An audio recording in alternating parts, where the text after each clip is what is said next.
Guys, I finally reached Master Ball rank. I'm going to tell you what team I used and why I'm not even using that team anymore, and what it actually looked like to become a Master Ball rank player, what it takes, and how you can get there too. All right, let's dive right into it. Bros and badges, gotta collect them all.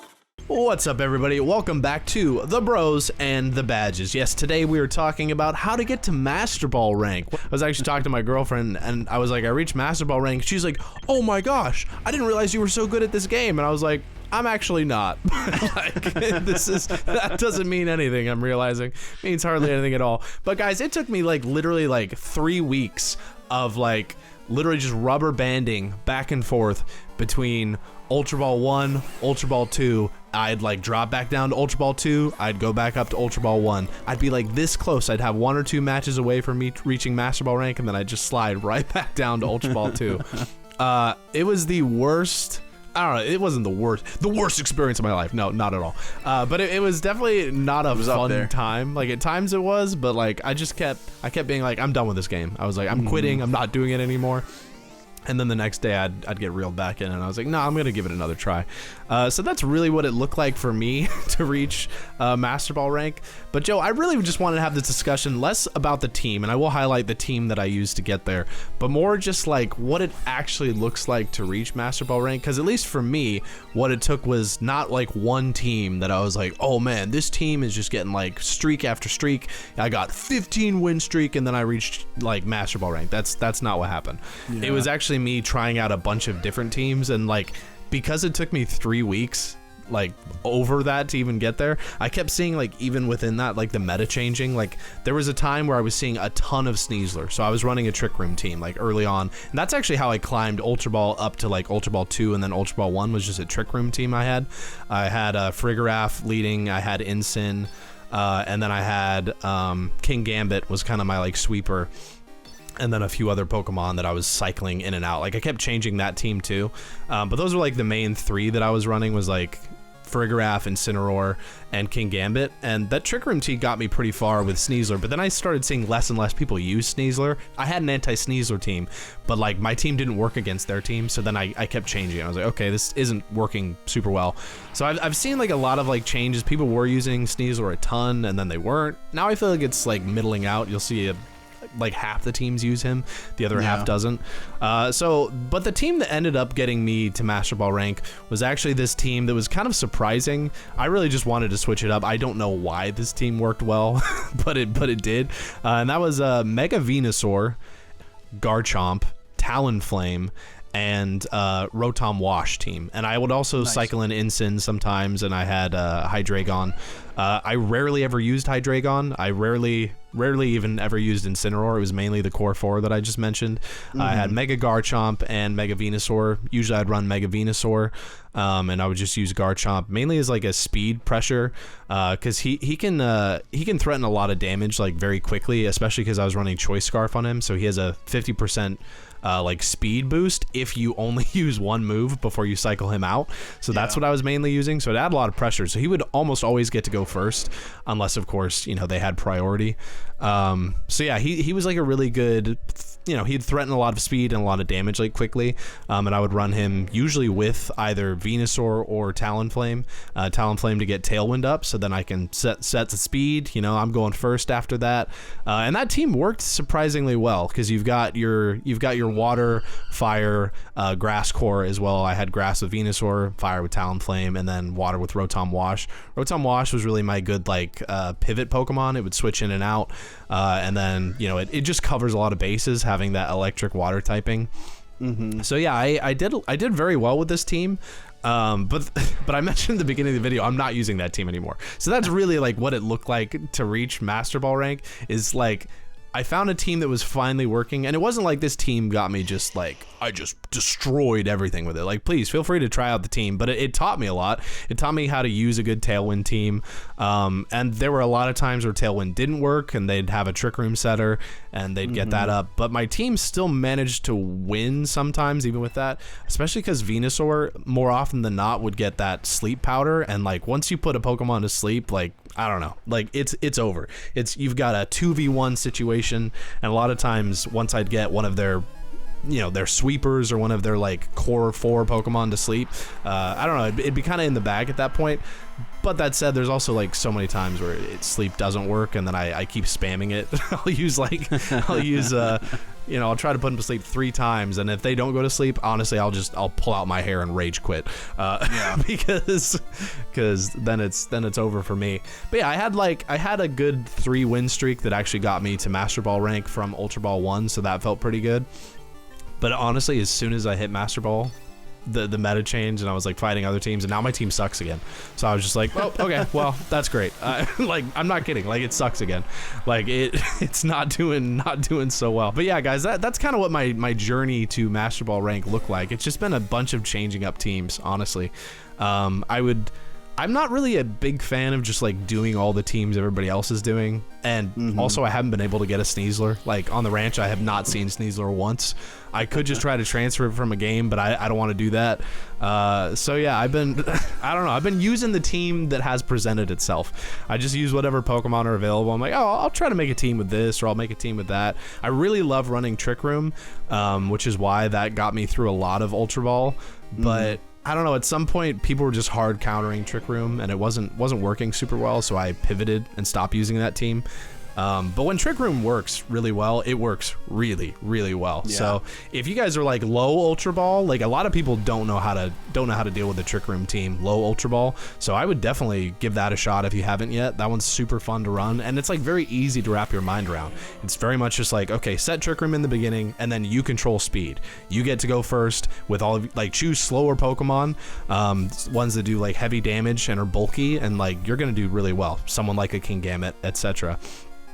So yeah, that team worked really well for me, but the higher I climbed, the more people were able to counter it, and I was just like, okay, I'm gonna switch it up. So that's why I moved to the team that got me to Master Ball, and now I'm changing it up again because that team sucks once again. I don't know, it's just funny, man. It's crazy. That's what it looks like. Try out different teams, and then as the meta changes, you kind of got to change it too. Like if you're seeing a bunch of, if you're only ever seeing Incineroar on a team, then figure out how to counter Incineroar. If you're only ever seeing Mega Floette, figure out how to counter Mega Floette. Everybody, it's funny, I hear a lot of people complain about Mega Floette, like they all hate Mega Floette, it just destroys their teams, etc. I've only run into Mega Floette like 4 or 5 times. Like, yeah, I was gonna say, I haven't even run into them. I don't feel like I fight it that often, so I've never once built a team trying to counter Floette. If anything, I'm trying to counter Sneasler, I'm trying to counter Garchomp, Basculegion, Archelodon, the Charizard Venusaur setup. A lot of people do run that, which, call me a poser. I'm running it now too. But yeah, that's one you want to look out for. But yeah, I don't know. Whatever you guys are seeing a lot of, like, that's what you want to counter, and that's kind of what I was building my teams around, was just countering what was doing well and what I was seeing a lot. If I'm going up against a team and like this one Pokemon is continually just destroying my team, well, guess what? I'm gonna reorient my team, and I'm just gonna go after that that team and that Pokemon. Because more often than not, if you're seeing it a lot and if you can beat it, then yeah, you're gonna have a better win streak. None of my teams have just destroyed and been like 15 win streaks like Joe's single team that he has that is a 15 win streak setter. But yeah, I don't know, it feels good. It feels good to be here, and I also know my place. I'm never reaching it to champion rank. I'm not going to get into the top 300. That's just not in the cards for me. But yeah, Joe, how do you how's your road to Master Ball looking, or to champion? Well, maybe I'll tell you're you, in the top 300. I don't know. No, I'm not even in the 1.3 million yet. Yeah, I mean, it's listen, I think it's just the champions loop, right? We've spoken about it, and you've illustrated it here wonderfully.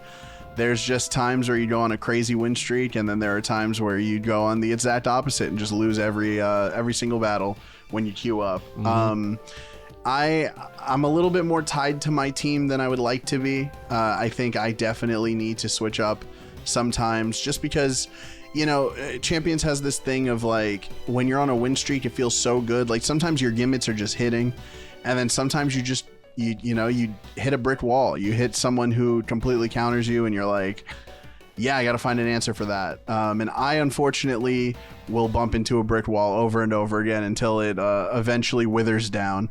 And yeah, I mean, as a quick little update to my Mimikyu strategy, I've recently, so I'm high ultra rank. I'm ultra rank 2 right now. I was 1, but just like you stated, it's very hard to maintain that at times. I realize, funny enough, I've run into a lot of sleep powder teams, and it kind of kills the whole point of my team if I can't move. Also in singles, sleep stalling is like so much more boring because you don't even have another Pokemon to operate. You're just sitting there. But recently what I've done, and this is a little nugget for anybody who decides to use my Mimikyu team, I started running Destiny Bond on Mimikyu. So once I go to sleep, I just start spamming Destiny Bond. And once my Mimikyu wakes up, it usually is around like turn 2, which is enough for him to survive. Thanks to disguise. And to take somebody with him. Oh, yeah. Yesterday I was playing and I went up against a Mega Gyarados, and they put me to sleep, switched out to this Gyarados, and started just dragon dancing all over me. Dragon danced twice, Mega evolved, and I got my Destiny Bond off on my second sleep turn. Hit me with a waterfall and just died with me. All that setup for nothing. So, you know, dude, honestly, that was like my favorite move in Super Smash Brothers, by the way, was in like the original ones where you could just be Donkey Kong and he had the grab move. Oh yeah, and like you the just suicide grab him and I would moves, just jump off the edge with him. That's my favorite move. It's the best thing to do. It feels good every single time. Destiny Bond is the Pokemon equivalent. Yeah, it's so funny. And so I guess like my parting words are, if you are someone who is attached to your team, you can still do maintenance within that, right? Like there's still a way to change your play style and account for things. You just have to be willing to like sit back, see the things that are messing with you most, and just course correct as much as you can. I would recommend changing up your team as much as possible. I think that's the real point of Champions, is like finding mons that maybe you didn't think you would go in liking, and finding like some type of fun play style with them. But if you are someone who is headstrong, I'll say, yeah, there's still ways to overcome certain things. But then again, I didn't reach master rank yet, so I don't know. I don't know if you really want to listen to me too much. But regardless, that's been my journey so far. Honestly, I think I'm gonna start playing doubles just for the fun of it. I think there's just a lot more fun gimmicky stuff you can do. But there's a lot of variety. That's where I'm at. Sure. Exactly. Yeah. And I just want to see some of these nutty things, like, you know, up and close. I want to see it happening. I think that's probably my next step. So if I don't get masters and singles, hopefully doubles, you know, I can kind of figure that one out. But that's where I'm at least. But guys, let us know your journey, where you're sitting at. I mean, a lot of you are probably watching this being like, I reached Master Ball rank week 1. Like, well, what are you doing? You know, like, well, I hope that's your journey. That was not my journey. It took me absolutely forever to get there, but I'm glad it finally happened. And yeah, at least my girlfriend thinks that I am one of the best players in the world. There you go. That's all that matters. Even if it's not even remotely true. All right, guys. Well, we will see you all on the next Bros and Badges podcast. Also, if you guys want to know more about my team that I'm currently using or the team that I use to get to Master Ball, please feel free to leave that in the comments. I could also do a video later where I just break down like the full team stats, moves, etc. This was more just a video kind of highlighting what the journey looked like, because again, I didn't stick to one team, so it'd be kind of disingenuous if I was like, this was the team that got me to Master Ball. Like, realistically, it took me a few teams to get there. But anyway, if there's a team you want to know more about, please like share it in the comments, and I'll give you guys more information. But we will see you all on the next Bros and Badges podcast. Until then, peace out. Peace.